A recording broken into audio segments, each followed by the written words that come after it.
Hi, everybody. This is Mary Beth Huberty with Operation Parent. We just wanted to open the doors to let everybody in and give everybody a moment to get settled as we get ready to get started on our webinar today. We're going to be talking about managing excessive screen time and gaming during COVID-19 with Dr. Clifford Sussman.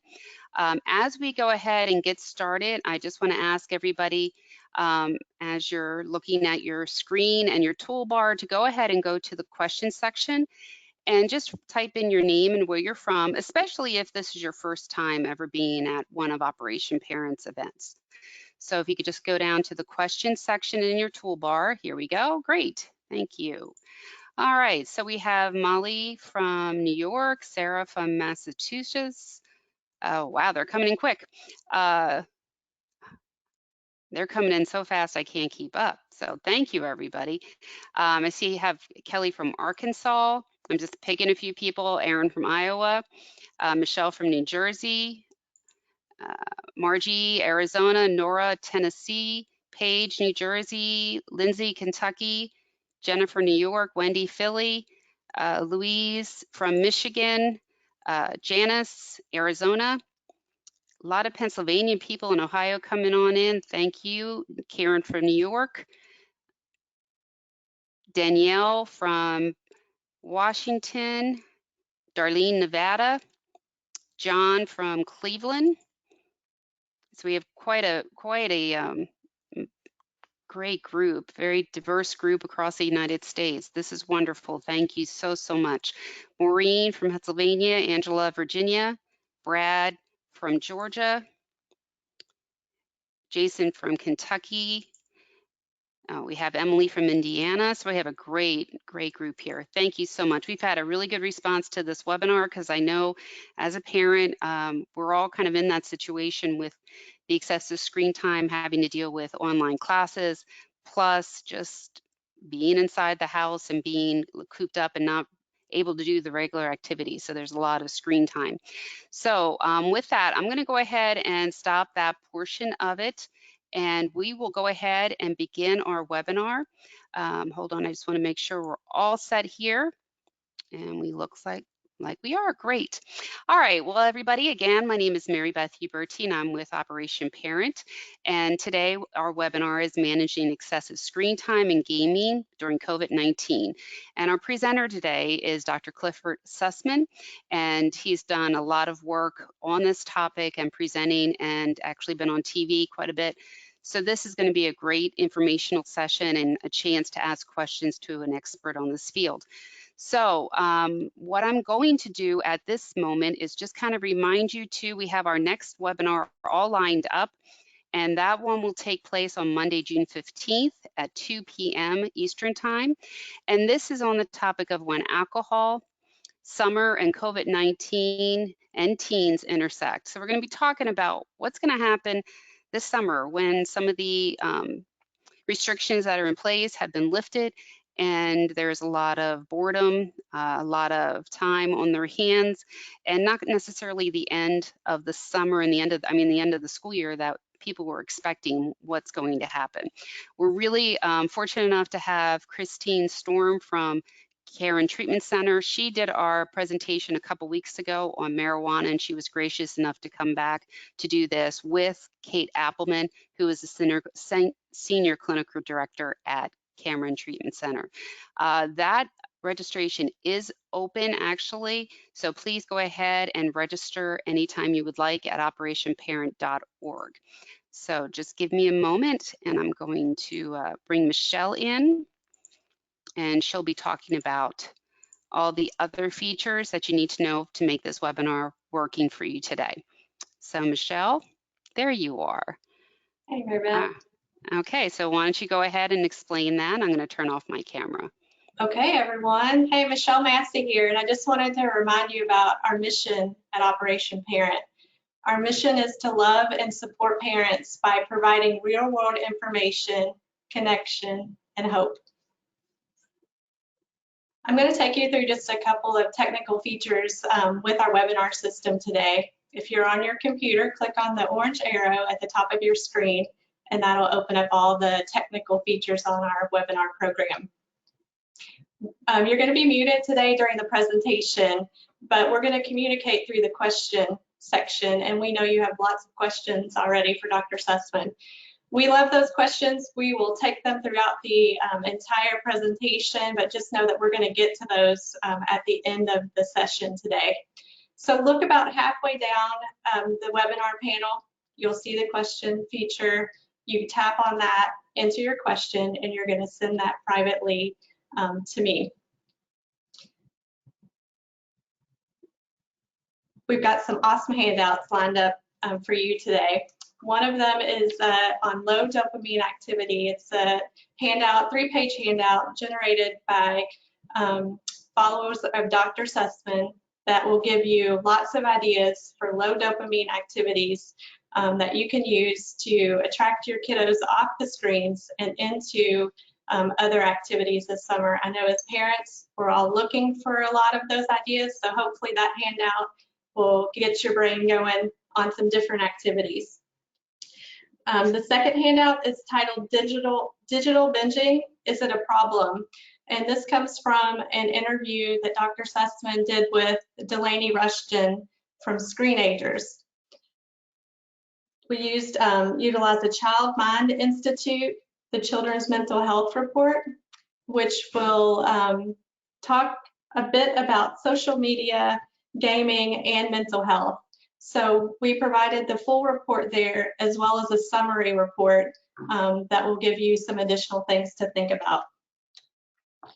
If you need to still download the handouts, just double click on them here in the webinar program. Just know that they are only going to be live in that location while we are live on the webinar. You do also have the handouts in your email that was sent to you earlier this afternoon, so feel free to download it from the email location if you're not able to do it, or if you're only listening on the phone today and not with us on the computer. We are recording this presentation, and this recording will be sent to you tomorrow afternoon. Our viewers, you all are remarkable. We are so happy about how many of you have joined us today.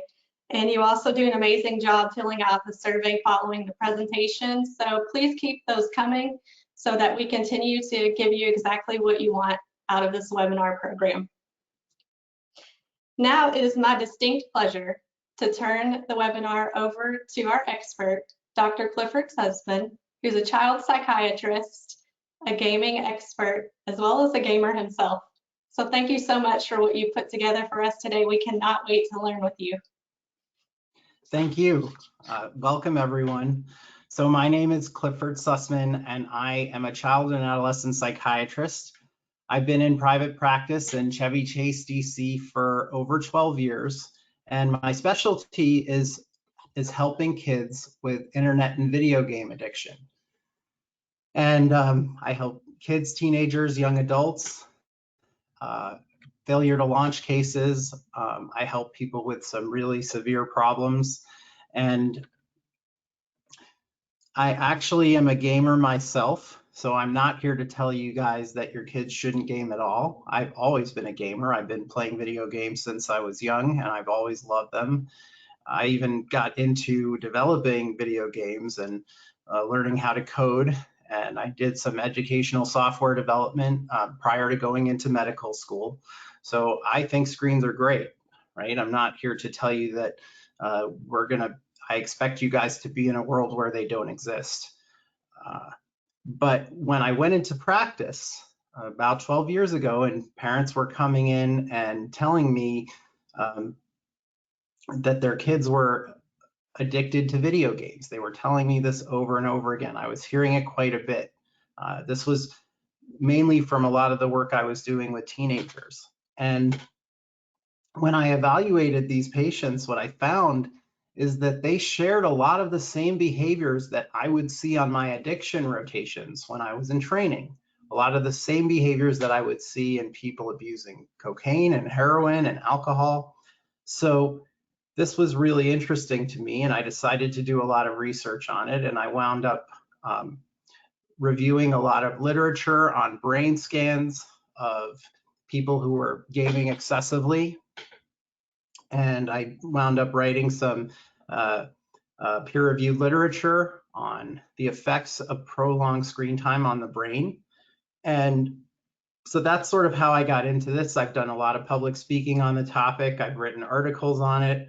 I've had several media appearances, which include New York Times, ABC News, Time Magazine for Kids, HBO Real Sports with Bryant Gumbel. And I'm also an expert consultant for Karen Renaissance in Boca Raton, Florida. I helped them develop their new internet and video game use disorder track, which is an actual inpatient program for treating video game addiction.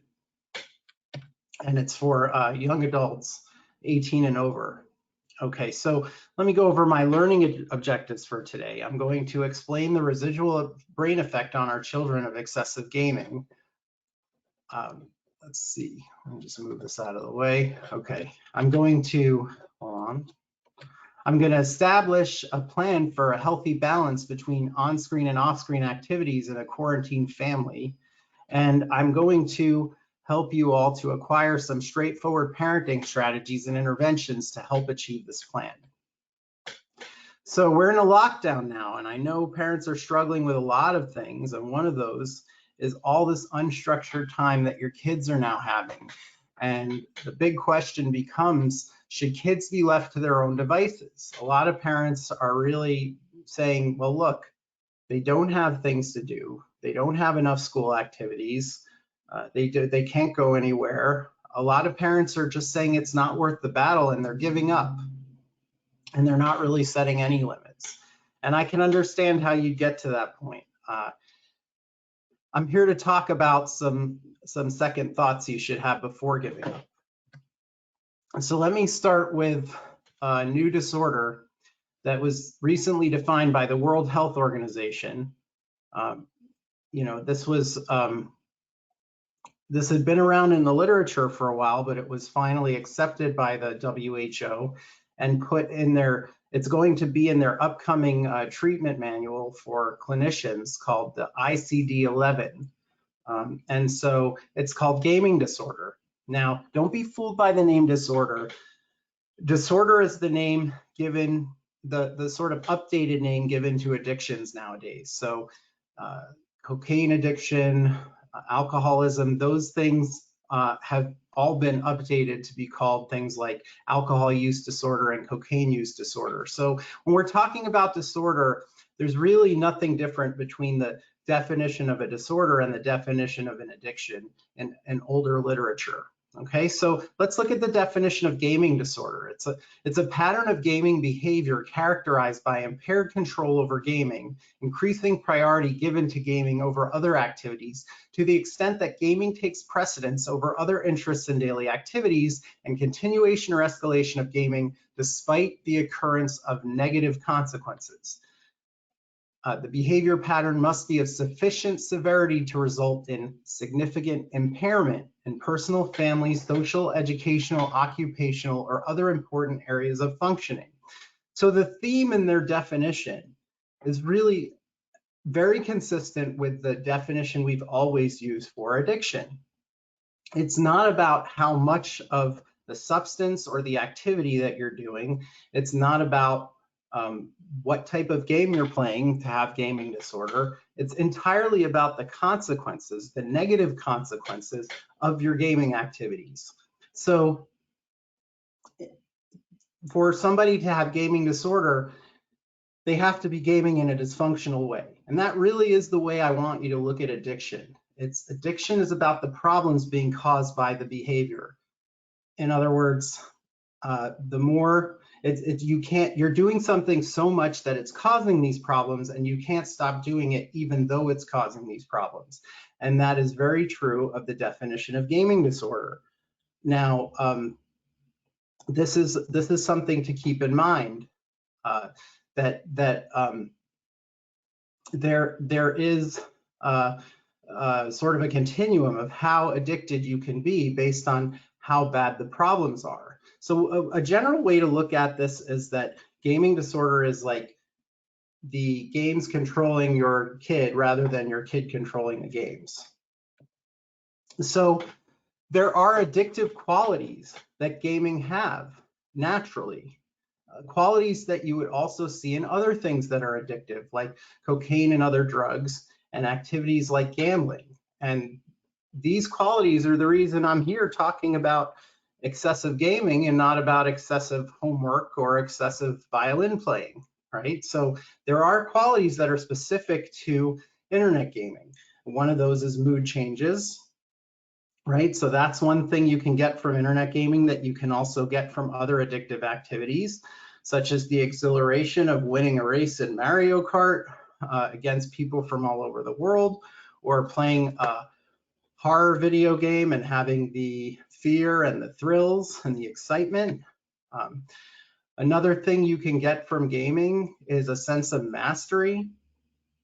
And this sense of mastery, a good way to illustrate it is to compare, this is on the left, you'll see a screenshot from somebody who's not very experienced at the game Minecraft. And on the right, you'll see somebody who's mastered the ability to build in Minecraft. And you can see the huge difference between the type of worlds you can create. So mastery is a huge draw for gamers, particularly if they're trying to compensate for some internal feeling of inadequacy. And when I was growing up, most of the games that I was playing, like the single player adventure games, once you mastered them, you would solve them and the game would be over, and then you'd get the next game. But games today have more levels of mastery. In fact, most games today have infinite levels of mastery. They're all open world games, or they have infinite levels. So that means that no matter how much you've mastered the game, there's always another level of mastery that you can rise to.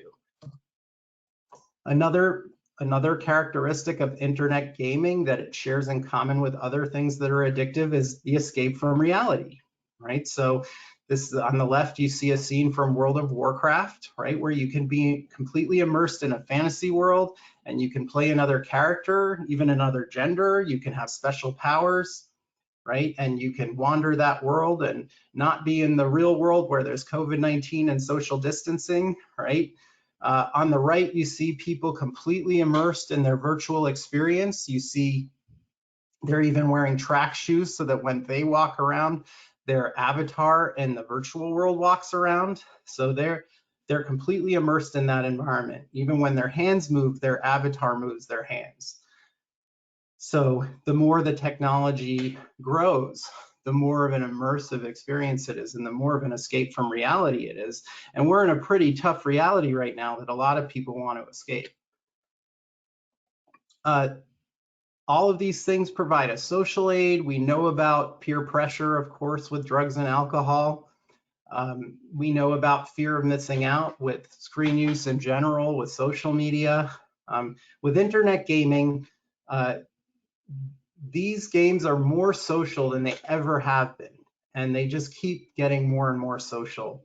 Everything now is about social gaming. So massive multiplayer online games are where you can play with players from all over the world or from next door on a screen.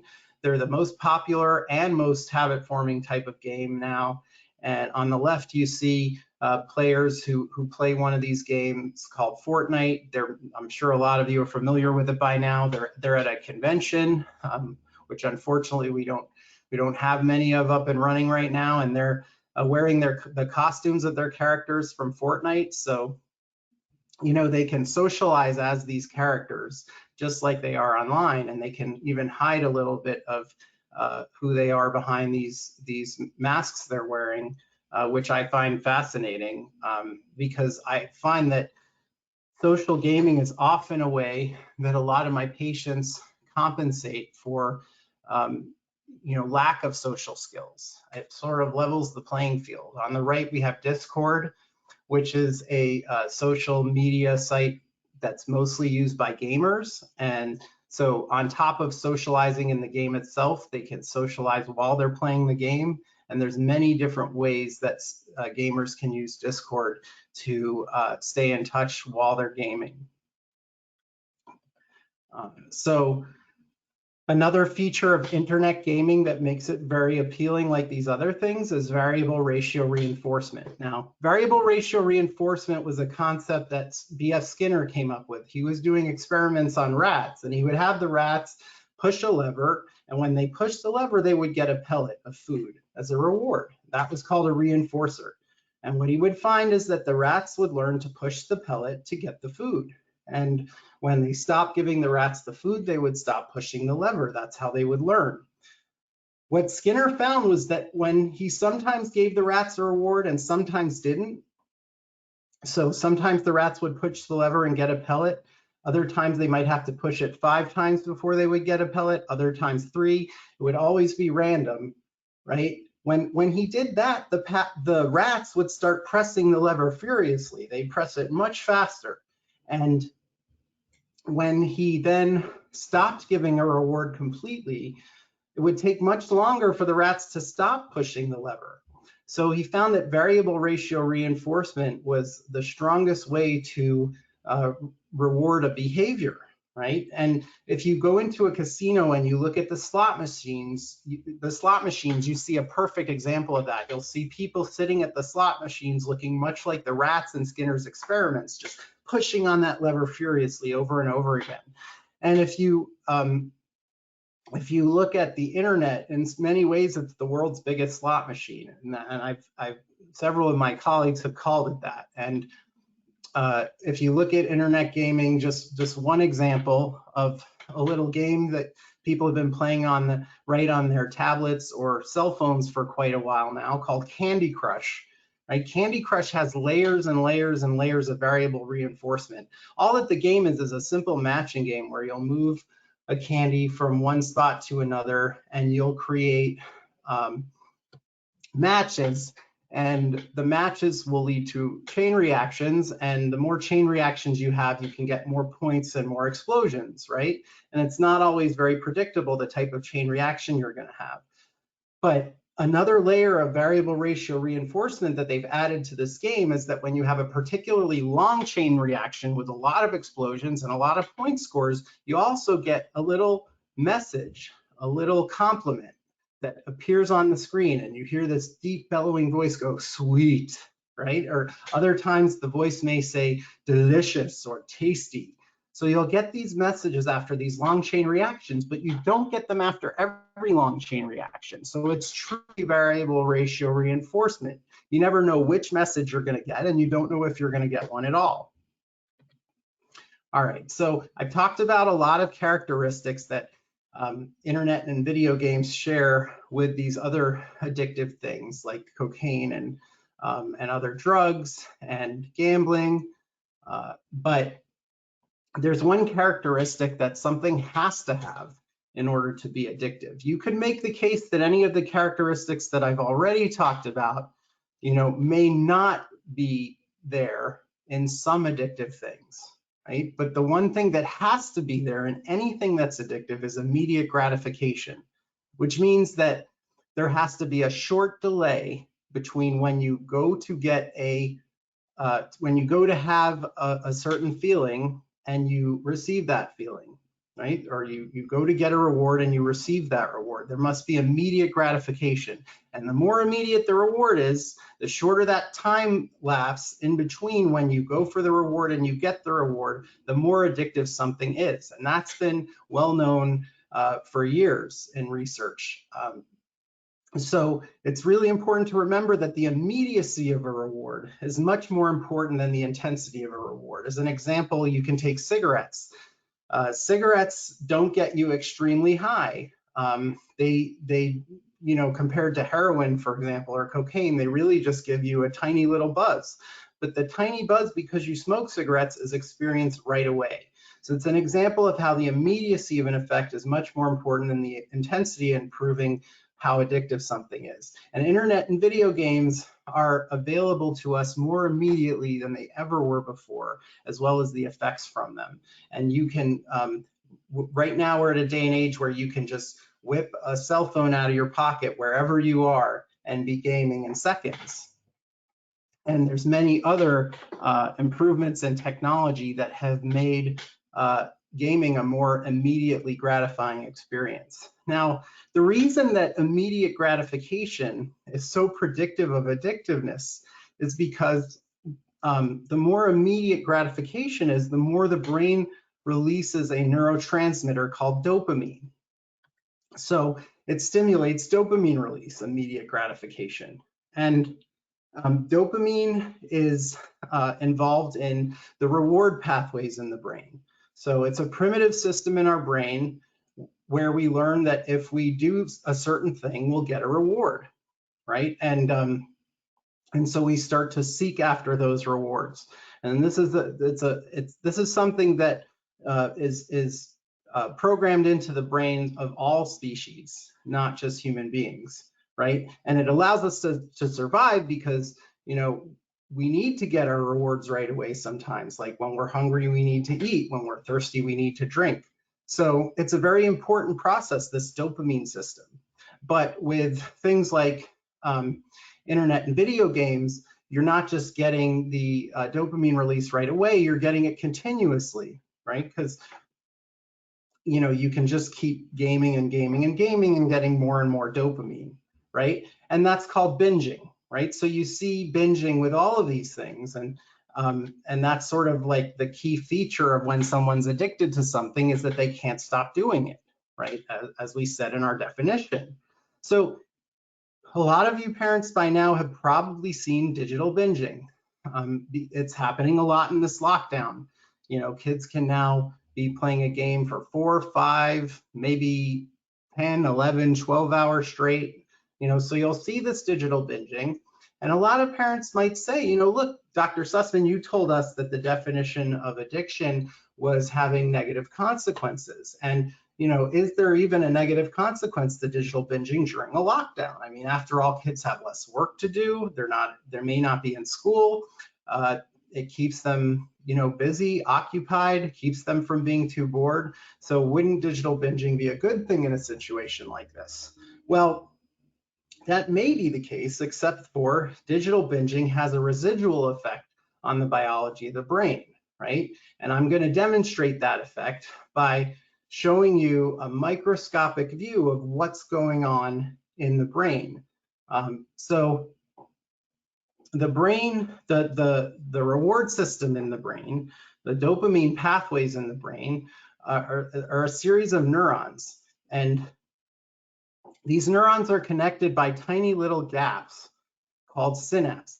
So synapses are tiny gaps in between the different brain cells or neurons in the reward pathways of the brain, or in any pathways in the brain, okay? And this is what a synapse looks like. A synapse is made of the presynaptic brain cell or neuron, which is it's the end, this is the end of the brain cell, right before this little gap. And this is the beginning of the next nerve cell in the pathway, in the reward pathway, and this is called the postsynaptic neuron, right? So what happens in the synapse, this is where dopamine does its thing, right? So I made these little Pikachus.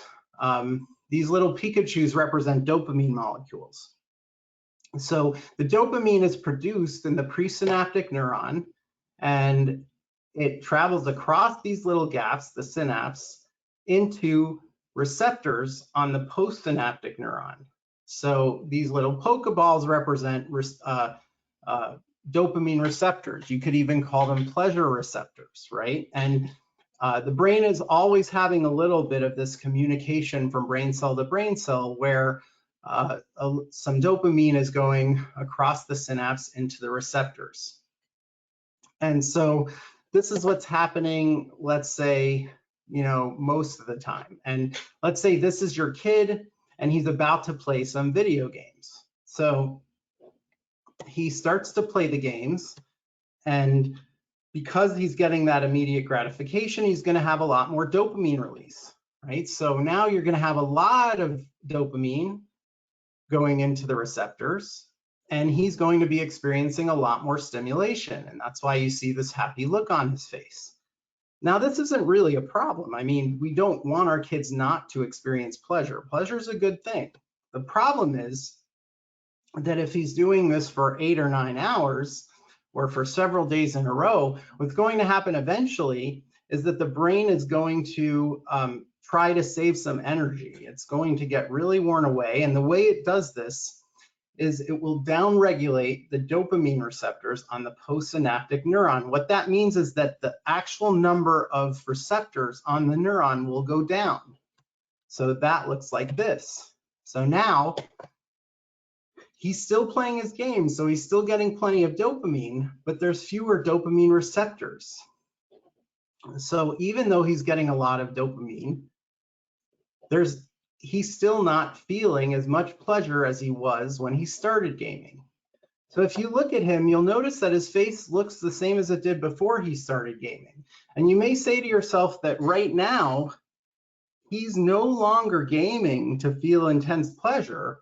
Right now, the reason he may still be on his games is so that he doesn't feel uncomfortable, right? Because if you now go up to his room and say, look, you know, you've been on for 9 hours, it's time to go to bed, and he suddenly stops, this is what's going to happen.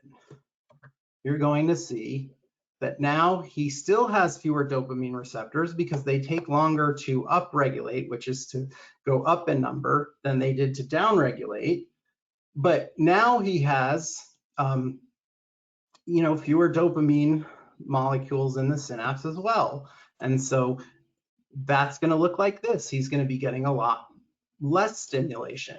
And as a result, you're going to see a state of withdrawal. And a lot of parents have seen this state, and they might describe it as the kid being irritable or maybe even getting aggressive, right? So this can be a real problem. And it's not just happening for a little while. It can go on. It can go on for days. And you know, the key feature of withdrawal from this, the key feature of having fewer dopamine receptors is that everything, not just games, is now more boring, right? So the residual effect of digital binging is more boredom, right? And when kids are more bored, they're going to seek reward and stimulation even more. And when they seek reward and stimulation more, they're going to be digital binging some more. So as you can see, this is a vicious cycle, right? And it just keeps propagating itself because your kids will say, I'm really bored, I really need to be on my screen more. So parents have I find that a lot of parents have a very traditional view of looking at their kids' activities with a sort of work versus play view. For example, they may say, okay, once you're done with all your homework, then you can start playing your video games. But that way of looking at activity is not quite the way the reward system in the brain looks at it. So I'd like to encourage parents to think about this from a more neurological perspective. And instead of seeing their kids' activities as work versus play, think of them as high dopamine activity, which I call HDA, or low dopamine activity, which I've called LDA. And healthy use of technology really involves balancing the two. So that should really be the goal, especially during a time like this in a lockdown, right? As difficult as this may be, you know, what you're really striving for is a balance between these two types of activity. So what is high dopamine activity? That's activities that are instantly and constantly stimulating, right? So we've talked about the on-screen activities that are high dopamine, like video games, social media, web surfing. Off-screen high dopamine activities would include things like drugs, alcohol, and gambling, like we mentioned already, right? And low dopamine activities, on the other hand, are just activities that require more delayed gratification, right? And for an activity to have more delayed gratification and therefore produce less dopamine, they don't have to be off a screen.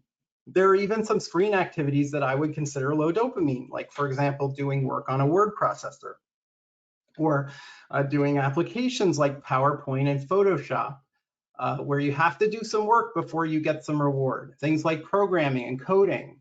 Maybe some of the online classes that your kids are taking could be considered low dopamine activity.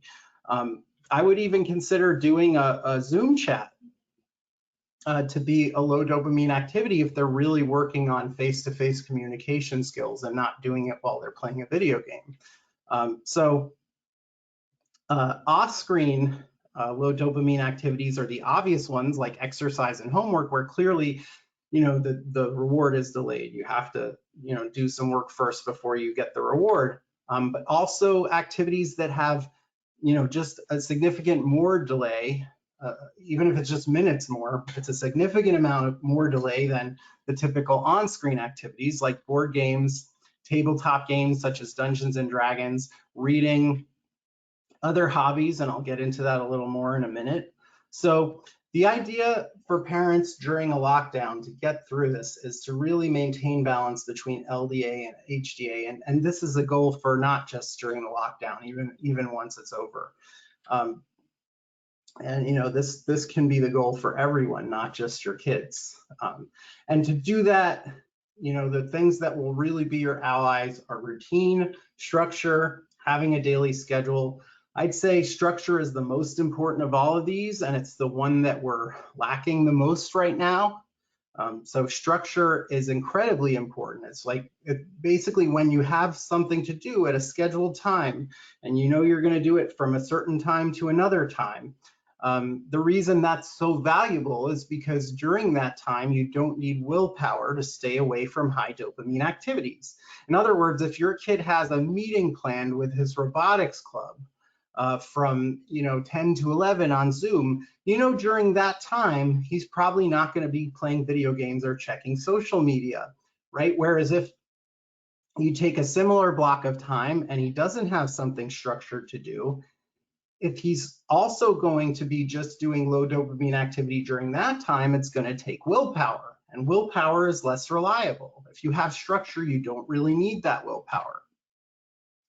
So I think it's really important to keep these things in mind as you're trying to get your kids through lockdown. Try to give them routine, structure, a daily schedule. Try to get them to keep maintaining their hygiene and their self-care skills. Mealtime routines can be very helpful. I encourage parents to, set aside time for meals when the whole family needs to come together, maybe put their devices away, maybe have them charge outside in another room, sit down, work on face-to-face socializing, dinner conversation. This is something they're not getting a lot of practice on anymore with all the social distancing. So it can be some really valuable time for socializing. And you can also make it a time for structured chores, such as doing the dishes or setting the table or things like that. And nighttime habits can also be very important in having a routine and having a daily schedule. I recommend that people stop using their devices an hour before they go to bed, and again, maybe charge them in a different room so that they're not getting stimulated too close to when they need to go to sleep. And I recommend that people try to keep relatively consistent sleeping hours during the lockdown that they had before, so that they have a nice natural circadian rhythm. Environmental cues are a very important concept in addiction. And I think parents need to start being very aware of what the environmental cues are in the home, right? This picture that you see here is a bar. And the reason I put it in there is because a bar is filled with cues for an alcoholic. If an alcoholic walks into a bar, it's been well studied that their brain will start to make dopamine before they've even had their first drink, just because of all the cues in the bar and the unconscious effect it has on their brain. We are cue-dependent learners. So when your kids go home and when they're in the house and they're in a room surrounded by screens, they're pretty much like the alcoholic in that bar. It's filled with cues for them that are making them feel like they need to be on those screens, right? So it's very important to manage those cues. For example, maybe have your kids do homework in a room with no screens, right? Maybe have a room aside with no screens and no distractions where kids go to do their homework. If kids have to do an online class, I realize that that is on a screen, but you could at least make it so they don't have their cell phone out while they're doing it, or 3 other devices in the room that are going to distract them. And maybe you can even have them do their online classes or their online homework on a different computer than the one they use for their digital entertainment. Maybe you can even keep the 2 in separate rooms. Modeling is also really important, right? Because all of you out there know by now, especially if your kids are teenagers, that they're more likely to do what you do than what you say. And what I find is that a lot of parents during this crisis are spending, many hours themselves on screens, particularly on social media, maybe getting more and more information on COVID-19, and they may find themselves getting a lot of misinformation as well. They may find themselves going down a lot of rabbit holes that social media or cable news provides for them.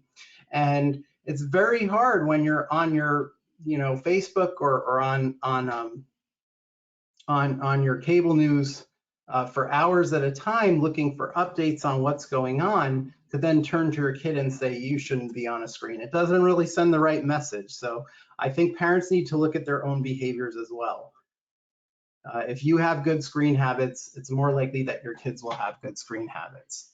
So one thing that parents are going to hear a lot during this lockdown is, I'm bored, there's nothing to do, right? So I want you to be equipped with lots of low dopamine activities so that you can almost give your kids a menu of activities to choose from, right? So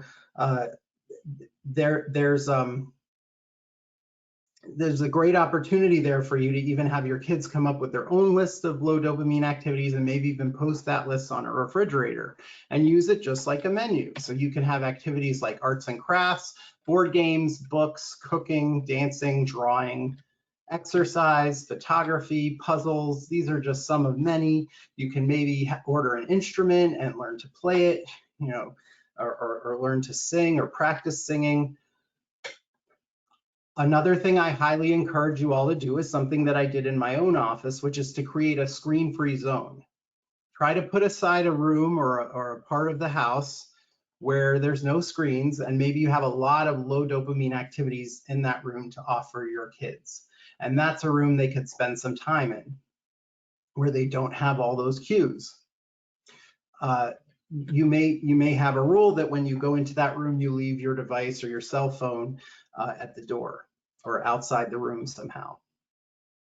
Now, what about your kids who you're going to give all these low dopamine activity options to, and they're going to say, I'm still bored and none of these can compete with my screens, and I just want to get on my video games. None of these do it for me because I'm bored, right? So for some of these kids, no matter how many low dopamine activities you can offer them, they're still going to be bored, right?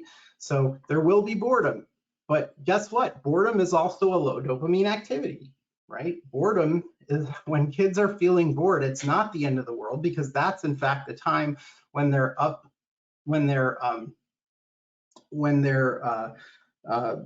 regenerating dopamine receptors the fastest, right? They're upregulating dopamine receptors the fastest.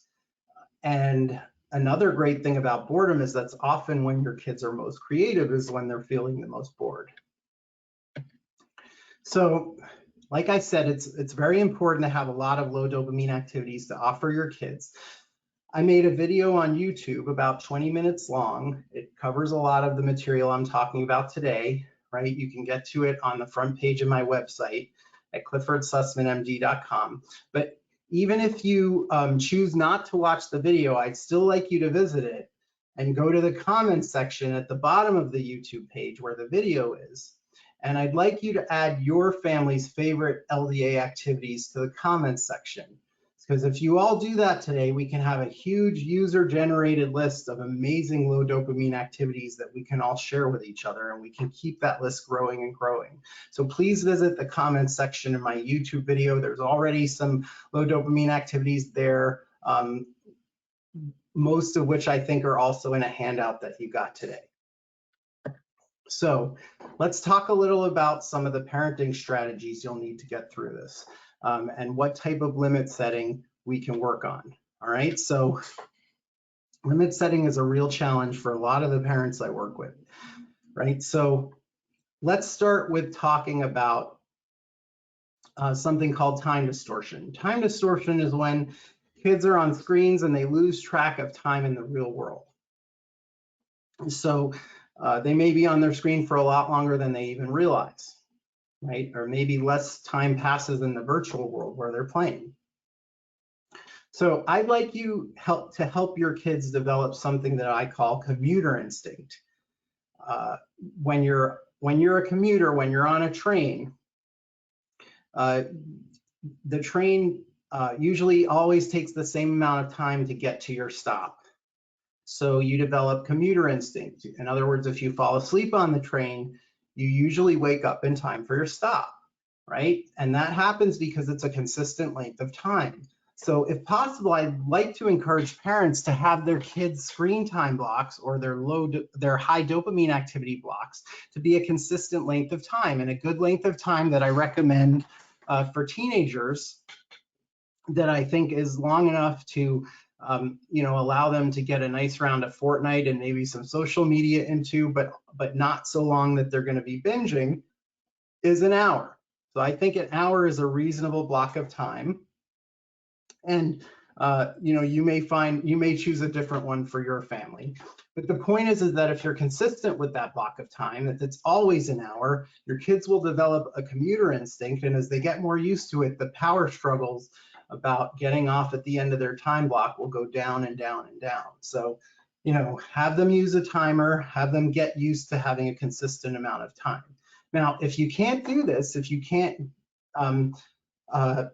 make it just a 1 hour block, let's say, what's much more important than having the consistent block of high dopamine activity is having each block of high dopamine activity followed by low dopamine activity, delayed gratification, which means that alternating high dopamine and low dopamine activity is what I think is the most important. In other words, if they are on a screen for 2 hours instead of 1, then that would be followed by a 2-hour block of low dopamine activity. So they know that the longer they're on the screen, the longer they're going to have to wait to get back on, right? Or at least to get back doing high dopamine activities again. Now, if this is just impossible for your kids, another option is dopamine detoxing or tech-free days, right? Where a kid may go a day or longer, or even a whole family might do this together without using any technology, or at least without having any high dopamine activity. Now, yes, this is much harder to do in an unstructured setting in a lockdown. That is true, right? But it may not be as hard to do as a lot of parents think. In fact, it may be easier than the alternative of alternating HDA and LDA. In fact, if you ask an alcoholic, they might tell you that it's much easier for them to just stay out of a bar and not drink for a whole day than to go into a bar and have just one drink and then stop. So dopamine detoxing is a legitimate option. I found a lot of parents who couldn't, get their kids to get off a screen once they started did have success in not allowing their kids on screen, not permanently, but just a temporary thing for 1 or more days. And they will find that, while it may be a challenge at first, it gets easier and easier the longer the dopamine detox goes. And what parents will also tell me is that they see their kids' behaviors improving more and more the longer they do a dopamine detox, because what they're doing is they're regenerating these dopamine receptors, right? It's also important, I think, for parents to meet their kids where they are and understand the way their brains work. And these kids, especially teenagers, they're much more motivated by immediate consequence than long-term consequence, which is why it may not matter to them so much if they're not turning in homework that gives them a bad grade weeks later, right? So I think the best way to do this is to have immediate consequences for, once you've established what the rules in your families are for screen time, you can have immediate and logical and natural consequences for violating them. Logical and natural meaning that the consequences are related to the activity. So in other words, if your kid is having a low dopamine block and you are doing random checks and you catch them using high dopamine activity, which you will, right, inevitably, the immediate consequence might be that they then have to have an extra block of low dopamine activity, right? Maybe they have to wait an hour longer before they get on a screen again or before they get on a high dopamine activity again. So that would be a good example of an immediate consequence that may not cause a tremendous power struggle. because it's pretty related to what they did. I find that a lot of parents use consequences that are neither immediate or logical. Like, for example, they'll say to them, okay, if you get a D in this class, you're going to lose all your screens permanently. Or if you get really good grades, you're going to have all the screen time you want. And to me, that isn't logical or immediate. So that's one thing you can start to work on adjusting. For these reasons, I'm not a big fan of contracts, right? I think what some parents will do is they'll sit down with their kids and they'll go through all the types of behaviors they want to be seeing, and they'll have their kids basically agree to all of those and sign a contract, right? And that contract is usually good for a few days, right? Usually they're violating something on the contract within a few days, so you're kind of setting them up for failure. And once they violated the contract, it's not really worth anything anymore because their signature didn't really mean anything anymore. So I think it makes more sense just to give a set of rules and a set of consistent consequences so that kids know ahead of time what's going to happen, you know, as a consequence of the choices they make. I think that makes more sense to me than contracts. I've included a few slides on the entertainment software rating board, which parents can go to for more information on how they rate video games if you're interested in learning more about the content your kids are getting. So you can get more of this information from Operation Parent. Now, let's talk a little bit about the balance that parents need to do to successfully parent a situation like this, right? So just like kids need to have a balance between high dopamine and low dopamine activity, we all do for that matter, parents, when they make their parenting decisions, especially with teenagers, also need to have a balance between allowing their kids to self-regulate and to learn from their own mistakes, and to you know, set enough limits and help provide some of the natural or logical consequences to enforce those limits, right? And that's a very difficult thing for parents to do. And I find that a lot of parents will go to the extremes instead. So the extreme of self-regulation might just be parents who enable. They basically just say, okay, I give up, as we said before. And I've seen parents go to tremendous lengths to enable. I've seen them call schools and say, you know, my kid can't come to school today because he's sick, when in fact they know that their kid was up all night playing video games. So I do want to discourage that, because those kids are not going to ever have to face the consequences of their own behavior. And on the other extreme, you see parents who try to control everything their kids do. We can call that micromanaging, where they're looking over their shoulders and being screen police all the time. And I don't think that works well either, because even if you can get your kids under control, so to speak, where you can have them doing everything you say and not making any mistakes because you're not letting them make any mistakes, they'll never have the opportunity to learn from their mistakes, right? I actually want parents to be you know, imposing consequences on their kids. It doesn't mean that they fail if they do. It just means that's how their kids learn, right? By having consequences for their behaviors, and they're going to learn more from the more immediate ones at this stage in life. If you can successfully micromanage them into doing everything you want on screens for now, and then they go off to, let's say, college someday or some other situation where they're fully independent and they no longer have a personal screen police following them around, they could be in a lot of trouble. So that could backfire. All right, so let's talk about some good techniques for talking to your teenager. I think it's important to understand the developmental stage that your kid is in and to talk to them, you know, with that understanding. It's important to try and understand what they're going through. This is a very tough time for them as well. So try to acknowledge and validate their feelings. If they're bored, that's okay. You can validate and acknowledge that they're bored. If they're angry, that's okay too. They can express that in healthy ways. You validating their feelings does not mean you also need to enable them. You don't have to say, well, okay, because you're bored, I'm going to let you play games all you want, but you can say to them, wow, you know, that sounds really tough, being bored like that. You don't have to dismiss them and say, no, you're not bored. There's no reason to be bored, because there really is.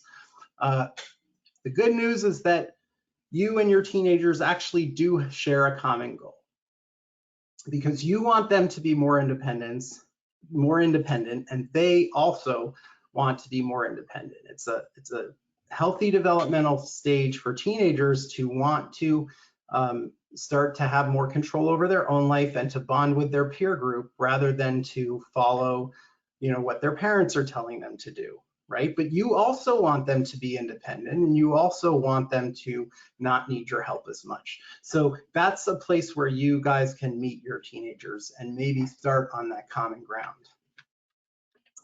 But this is a great opportunity, having said that, to participate in activities with your kids, because they are spending so much time at home, and so are you. So this is a great time to develop more of a relationship with them by doing low dopamine activities with them. And again, it's modeling and setting a good example. And I know a lot of parents that are playing more sports with their kids in the backyard, and you know, that can have a really nice effect. You know, if you do develop more of a relationship with your teenager, you can discuss your concerns, and you can discuss some of the risks of their behaviors, and you can have them discuss them and see how much insight they have. And you can do this all, but you also need to realize that, you know, they have some boundaries that are appropriate, and try to respect those boundaries and try to avoid power struggles, because I don't think they accomplish much. All right, so what if your kids are having so much of a struggle with this that it's really not enough for them to just, for you guys to just do some of the things you learned in this webinar today? Maybe you need extra help. Maybe you need to go see a professional like myself, or to look for a program. So these are some red flags, you know, or seeking behaviors, we may call them, that, you know, might tell you that your kid needs some extra help. So things like aggression when you take away the screen, things like lying about screen use, and things like stealing. For example, lots of patients that I've encountered had stolen thousands of dollars from their parents to upgrade their games or buy loot boxes, perhaps right from taking their credit card out of their wallet or using their online accounts. Suicidal threats when screens are removed, or when discussing the need for screen time, is also a red flag. I would take them very seriously, because kids with this problem can be very impulsive, and you know, they can do very dangerous things. And again, they're very short-term motivated, not long-term motivated. And there is an increase in risk of suicide in all addictions, and as well as there is during this lockdown and during this time in our history, there's a great increase in suicide. So be careful with suicidal threats and make sure you get help. There are treatment options out there if your kids are really struggling with screens.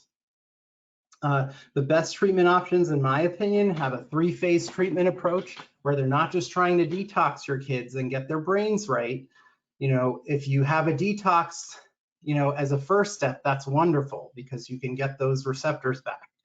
But if the kids then go to the same environmental cues in the same environment and go back to the same behaviors, your digital detox was a waste of time. So it's really important that that first phase is followed by the second phase and the third phase, which is external regulation and self-regulation, meaning that in the second phase, there may be more limits set with them, and they may have to earn more privileges. And in the third phase, there is more self-regulation, and they're expected to set limits for themselves more. So this 3-phase of treatment approach will really start where kids are and bring them gradually into the real world, and help them adjust and find that balance. So we have inpatient programs, we have wilderness programs, we have residential programs. Like for teenagers, there's Restart in Washington State, among some others that are popping up, and there's the program at Caron Renaissance for 18 and over, as well as one at Restart. So there's lots of residential options, and like I said, the best ones use this 3-phase treatment approach be careful with the wilderness program because you're usually just getting the first phase, the digital detoxification phase, which is great if you have a plan to follow it up with other phases, right? Same thing goes for inpatient hospitalizations, right? Individual psychotherapy is an option. I provide it to a lot of my patients. I use a technique called motivational interviewing, which is a type of psychotherapy based on a mix of CBT and dynamic therapy that was designed for helping people navigate their ambivalence when they have addiction problems. Family psychotherapy can be a great option as well. Just be, again, wary of those boundaries that teenagers need. You know, I don't let the family into my individual therapy sessions, but I will meet with parents separately and work with them on parenting strategies, but I'll try and keep a boundary between the two. And that will often avoid this conflict where I'm caught in the middle of parents saying, you know, my kids need to be on screens less, and kids say you need to get my parents to give me more screen time. So I take those boundaries seriously, and I might send families to a separate family psychotherapist if they want to work on communication as a family. Group psychotherapy is a great option for all addiction. It's been a standard of care for addiction for many years, like NA and AA meetings. Unfortunately, there's not a lot of group psychotherapy options yet for teenagers who are struggling with gaming addiction. There, you know, there's groups in these programs, but there's not as much accessibility as I'd like there to be, and I'm going to be working on trying to start some groups online. But for parents, there's a wonderful resource out there, which is Al-Anon. Al-Anon is a group for parents who parents of kids who are struggling with drug and alcohol use. But I found that Al-Anon meetings have great philosophies about dealing with addiction in your kids, and that they've been very warm and welcoming, plus they're now online, to the parents of the kids that I treat. So they don't say, no, you just have video game addiction, you can't be in our Al-Anon meeting. They'll actually provide parents with a lot of helpful information. So, and it's a free service, and I highly encourage parents to check it out if they feel their kids are struggling. I listed some helplines that you can call, and there's also more resources on internet and video game addiction on my website that you can check out, such as this article in Bethesda Magazine that I was featured in, talking about how tension over screen time is pitting parents against their kids. And thank you very much for your attention, and I'd be happy to take questions now. All right. We're just coming back on here. Thank you so much, Dr. Sussman. That was a wonderful presentation. I'm going to go ahead and click over to my screen here in just a second. Hi. All right. Yep. Show my screen. Okay. And we got Michelle back on for questions and answers. Before we get too far into this, I just want to go over a few of the things toward the end while we get more questions. And I know a lot came in as we were going through. I could see them rolling right in. So you got a lot of parents on here with a lot of questions. Just a reminder again about our next webinar on June 15th. Registration is now open on operationparent.org. You can get to the registration right from our home screen. You can also go to resources, and then from resources, click on webinar. Also, we have our parent handbooks available for sale online in our shop. We do have a sale going on. If you order one parent handbook, you get 20% off. Please use this code that is listed here. Nope, sorry. And then we have available on Facebook, Instagram, and Twitter. You can find us and keep up with things that are going on with Operation Parent. So with that, Michelle, I'm going to open it up for questions. Okay, here we go. We have a lot. All right, here we go. We got some awesome feedback too. Lots of viewers thanking you for a great seminar and such good information. I appreciate it. All right, so our question number one. We have finished academic accountability to the school, but I want to continue using some online education programs. Yes. This parent, like all of us, is having difficulty finding the balance for education time and gaming or screen time. Yeah. Oh, that's a great concern. And it's really been a problem that even the schools that are providing, online education, it's somewhat limited compared to what they were providing before. And so while a lot of schools have been great and a lot of teachers have been great at doing online classes, and which is certainly better than nothing, and I take my hat off to them. There are a lot of challenges with trying to learn online. I mean, it's a little bit like that alcoholic trying to drink water in a bar. You're trying to learn at a screen. And that's always been a struggle for my patients, for example, to do online classes. So what I recommend is, first of all, try to give continual structure, even now that, classes are ended, now throughout the summer, especially if your kids can't go to camp because of this situation. I would say that makes it all the more important to continue doing online education and not to rely on the schools to provide it. There's a lot of online education out there that you can seek.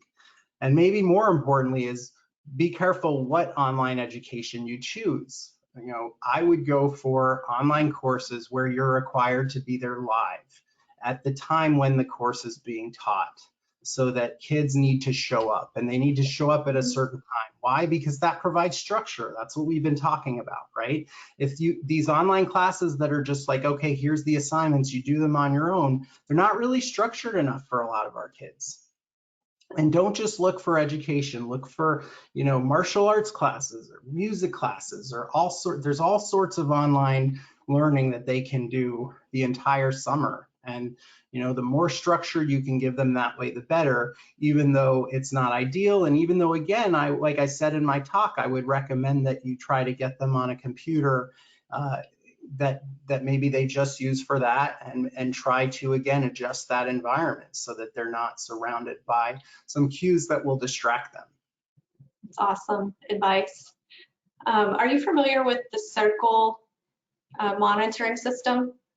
Yeah. I mean, I know a lot about a whole bunch of parental controls.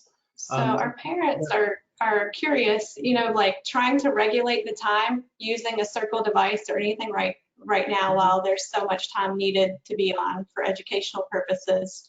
Sure. It's difficult. And then if you're, I guess, using just data, the Circle device isn't even calculating for that time. So just any thoughts on if we're trying to use other monitoring equipment? So I'd love to give you some excellent technology advice on all of this, but instead what I'm going to say is what I've been saying for a long time, which is don't rely too much on parental controls and software to solve this problem, because your kids are always 2 or 3 steps ahead of you, especially if they're teenagers. At least the kids I work with are amazing at hacking their way through any parental controls you can find. So they may be helpful, but I wouldn't rely on them entirely. I wouldn't use them as a substitute for doing those random checks we talked about, where you're not looking over your kids' shoulders, but you're checking in on them at random intervals, particularly when they're supposed to be doing low dopamine activities. You don't necessarily have to look over their shoulder the whole time they're on high dopamine activities, unless you're concerned about, the content or the situations they're putting themselves in. So, I think that all that stuff is good. If you want more information on the technology itself, you could try a colleague of mine, Dr. Adam Pletter, has a website. I think it's called iParent 101. It talks a lot about, all sorts of technology for parental controls. But my main thing is just to emphasize that, parental controls can't substitute parenting, and you really do have to be hands-on about this. And be in there and just be aware of what's happening. Yep. Okay, awesome. I think you also read the mind of our next viewer. And so they were wanting to translate what you've taught us about gaming to other social media. We're seeing a lot of binging on YouTube, TikTok, just TV watching, Netflix. What is your advice for us as parents on those devices? Well, what my advice is think about, again, how much delay there is in the activities before you're gratified, and use that to put things in the category of high dopamine or low dopamine activity, It doesn't have to be perfect. Just do your best to sort them out. I can pretty much assure you that most social media activities your kids are doing are high dopamine. And, watching YouTube, binge watching YouTube videos or Netflix is high dopamine. So what I would do is, it's called lumping the screens. You consider all screen time that's high dopamine, to count towards the same amount of time. So in other words, if they're on, I think what you'll see a lot of kids doing is they'll binge on a screen or they'll binge on a video game for hours, and then the parents will tell them to get off and go to bed, and they'll go into their bed and they'll take out their cell phone and they'll watch somebody playing that same game on a YouTube video. And to me, it's just more of the same high dopamine time. It doesn't make a difference whether you're on the game, at least to the reward system in the brain. You may be more stimulated by one activity than another, but the time delay in stimulation is the same. So therefore, I would really have parents look at all these activities as the same type of activity, put them all in the category of high dopamine, and it all needs to be limited. So lump the screens, count all the time towards their total time on screens and towards their high dopamine blocks. And again, I think I made a point of it in my presentation, but just to clarify, I'm not as big a fan of parents setting total hours per day limits on screen use as I am of parents having hours per block. Like that, I think what's more important is how much your kids are playing in one sitting than how much they're playing in one day or 1 week. And yes, count all that social media and everything else together. Okay. One parent asked specifically about Minecraft. Do you consider that to be high dopamine, correct? Well, Minecraft is overall, I would consider it a high dopamine activity. I think there may be exceptions. There may be kids who are using it to do a lot of coding, right? And I will say that's a little bit more of a delay in gratification if you're really typing in lots of code before you get its effect. I'll also say that Minecraft is a very creative and educational type of software for your kids to use, and it's a great way for them to express themselves and socialize. So I certainly don't want it to sound like I'm discouraging Minecraft, but yes, it is high dopamine, and yes, it should be limited, so it's a good thing. You just don't want too much of it. Okay, great. Okay, for our tweens, our younger kiddos, what's another word we can use for low dopamine? Yes. Yeah, I mean, well, let's face it, the one most parents use is they just use the sort of generic screen time or off screen time. So, I mean, you could try saying something like, a high dopamine activity on a screen is, I mean, if you have a teenager, you could explain the concept of, instant gratification, and I think they'll not only understand it, they'll appreciate knowing how their brain works. And I actually like to teach teenagers these things. So you could use terms like that or similar terms. You could say, these are immediately rewarding behaviors. These are ones that, you have to wait more for a reward. You could come up with your own names for it as long as your kids understand what you mean. I'm sure there's some parents who are just going to say, okay, this is educational screen time, especially with younger kids where they don't want to really go into detail explaining it. But if you can't categorize it clearly for them, just make a list, put it on the refrigerator of activities that count towards that and activities that don't, and then it doesn't really matter what you call it, as long as they know ahead of time which activity goes into which category. I think the more you can make a plan ahead of time and act out that plan, the better off you're going to be.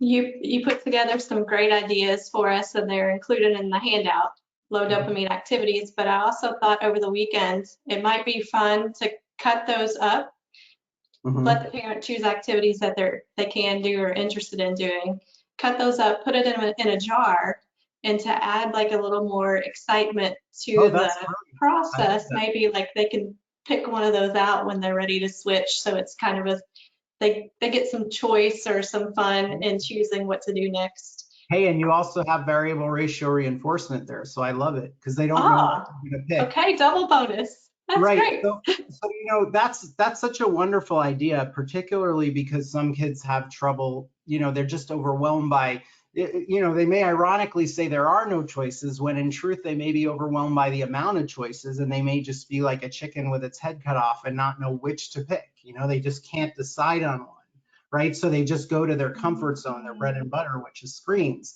And if you take your idea and you have them pick an idea out of a hat and they have to do whatever it is, that adds an element of assisting them in making a decision without it being you controlling them, right? And it adds an element of fun to it too. So that's really great. I applaud that idea.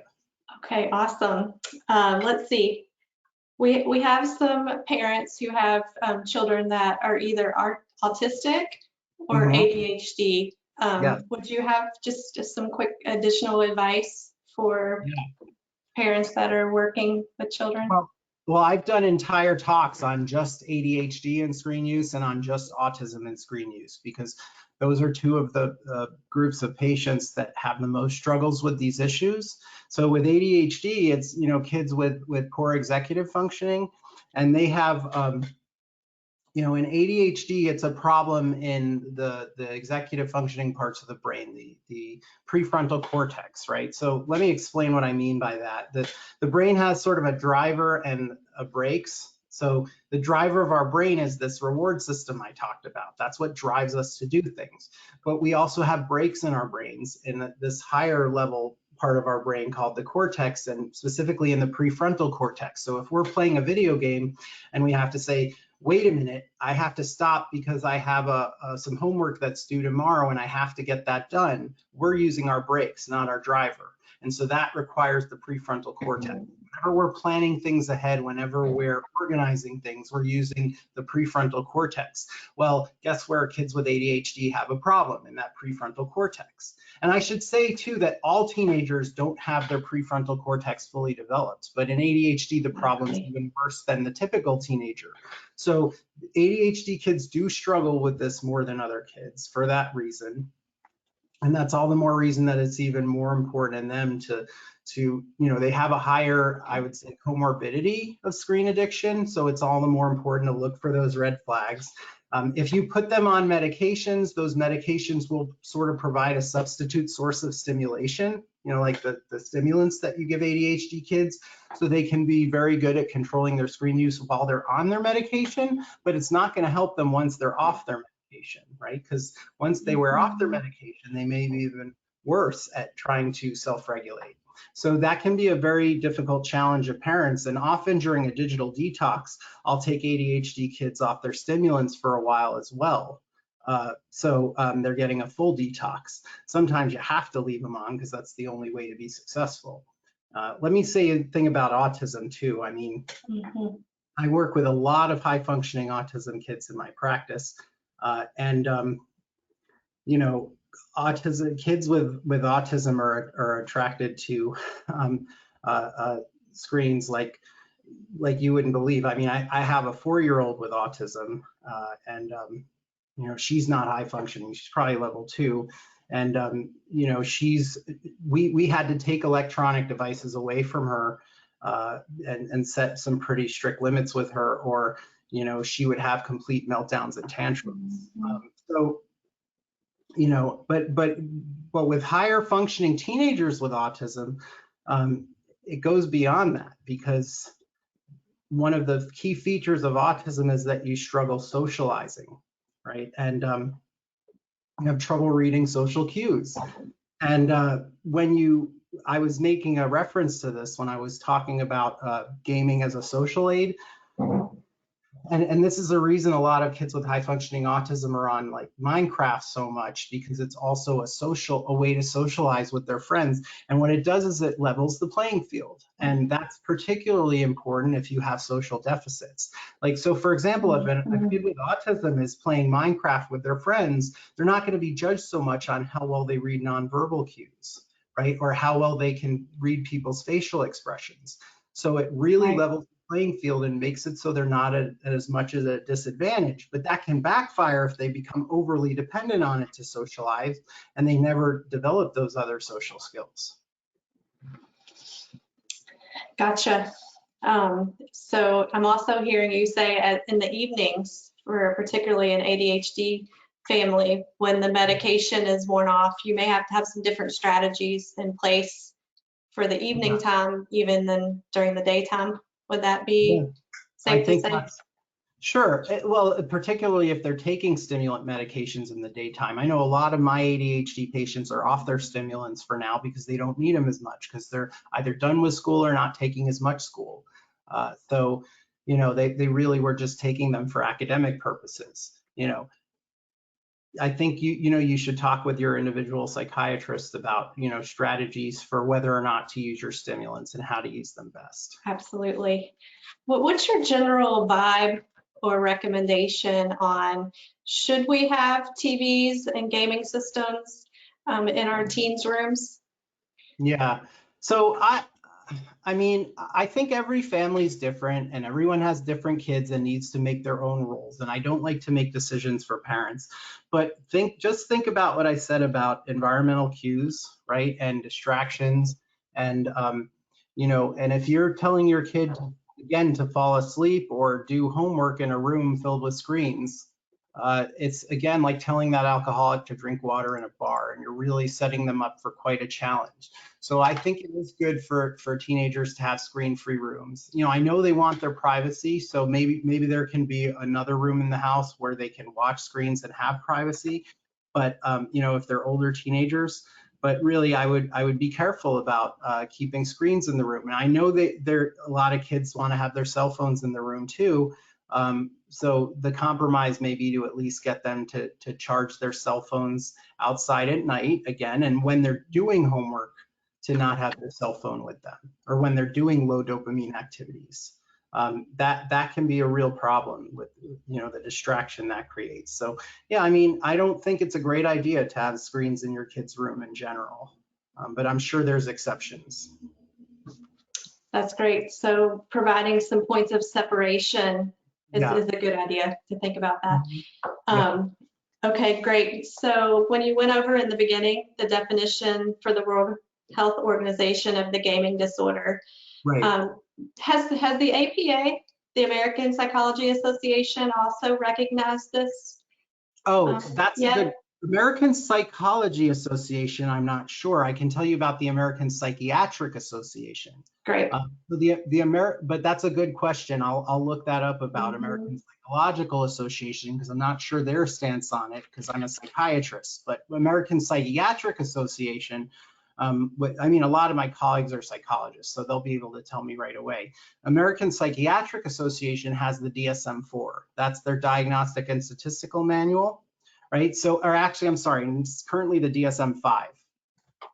And the DSM-5 has all the psychiatric diagnoses and their criteria in it. But we have a section in the DSM-5 called Section 3, which has provisional diagnoses, which are ones that are now still being researched, but are very likely to be in the DSM-6. And one of those is internet gaming disorder. So and that was actually before the World Health Organization that they put that in their Section 3. But because it's in Section 3, it's not yet used as a legitimate psychiatric diagnosis, but it's very likely to in the future. Let me just say as a side note that I think a problem with all these official diagnoses, both gaming disorder by the World Health Organization and internet gaming disorder by the American Psychiatric Association, is that they're making it specific to games. And I think that you can get addicted to any form of screen time that, again, is immediately gratifying. And I think it leaves out social media addiction and Netflix addiction and all sorts of things like that. So I think it's problematic in that way. And true, you're never going to get a label that pleases everyone, but that's a problem I have with it. But I've had that problem with the DSM forever, because they do the same things with all drugs. They make these addiction diagnoses, these labels, very specific to your substance of choice. So it's cocaine addiction or marijuana addiction, rather than being, you know, something more general like dopamine addiction, which is really the truth of what's going on. That's great. That is a common pathway, all of these problems. Exactly. And that's the last question that I was able to get to before we started going in. Mary Beth, are you seeing any others? Or for the great questions? There's a lot. There's a lot, but okay, a lot of them covered as you went through. for quite a bit of them. There was a lot of questions about what if it's social media, what if it's Netflix, and you just answered that. So that was a big one. Yeah. Pretty much have two children. One is typically developmental, I guess, on the right scale. The other has developmental disabilities. Right. Will the brain of the second child have the same dopamine response of the first child? And will he develop tolerance and withdrawal similar to the other child? Right. So the answer is most likely no. Everybody's brain is different, but you could say that about any two kids. Like it doesn't matter if they're both developmentally normal or both not developmentally normal. The brain is so complicated, and everyone's brain is so different in so many ways. So this process happens at a different pace in everyone. And some people are more susceptible to this problem than others, and a lot of that is determined by genetics. But yes, there are some developmental disorders like the ones I've talked about. I mean, ADHD and autism are both neurological conditions, that are mostly from your genetics. And, and there's many others that I haven't mentioned that will make somebody more vulnerable to this or susceptible to this problem. And sometimes you do have to have different rules for different kids within a household, but at the same time, you want to be wary of what they're seeing each other do and how they're modeling things for each other. And I still think the best way to do detoxes is for the family to do it together. And before the lockdown, I was seeing these awesome week-long detoxes that parents were doing where they travel somewhere or go camping for a week, and they were very effective. And you don't have as many options now, so it's a real struggle. Yeah, it's definitely a struggle. I think that's pretty much it. They seem to be overlapping with what we've already talked about. If we pick up one that seems to be very different, we'll send it to you so you can respond. Would that be okay? Michelle, how about you? Do you see anything else? I saw just a comment about music. I guess a parent is wondering, is the same concern for music? Well, yeah, I get that question a lot, actually, whether listening to music is high dopamine. And I confess that I haven't researched it as much, so a lot of it is just from my experience with it. But what I find is that a lot of kids, like kids with ADHD, for example, will say that they need to listen to music to create some kind of like a filter or a white noise where they're drowning out other distractions by listening to music. So I think it's sort of how they're listening to music. I think you can listen to music in a more low dopamine way if you're just using it to drown out distractions and to keep yourself in a flow, if it's like some simple classical that's not really grabbing all your attention. But if you're like looking at a screen listening to music and you're seeing videos or you're watching pop-ups of different information on the artist and you're flipping from one video to another, and you're doing a much more interactive version of listening to music, then I think it could be higher dopamine. So it kind of depends how you do it. Okay. Good point. Yes, makes sense. All right. Well, with that, I believe we are at the end of our time. I just wanted to remind parents again of our handbook ordering system that we have online at our shop at operationparent.org. You can use the discount code to receive your 20% off our one handbook and order that by May 27th. And anything else that you'd like to say, Dr. Sussman? Are we all? I think we've covered everything. You all stay well, and that you get through this struggle. And it really is hard for all parents right now. So try not to give up and get too discouraged. Use each other for support. Yes. Anything else, Michelle, that you have? No, just thank you, Dr. Sussman, for sharing all your knowledge and expertise. It was a great presentation. We've got wonderful responses from parents already. So thank you so much. My pleasure. Okay, well, with that, I'm going to go ahead and shut down the webinar for today. And thank you, everyone, for being here, and hope to see you at our June event. Bye-bye. See you, everyone. Bye-bye. Thanks.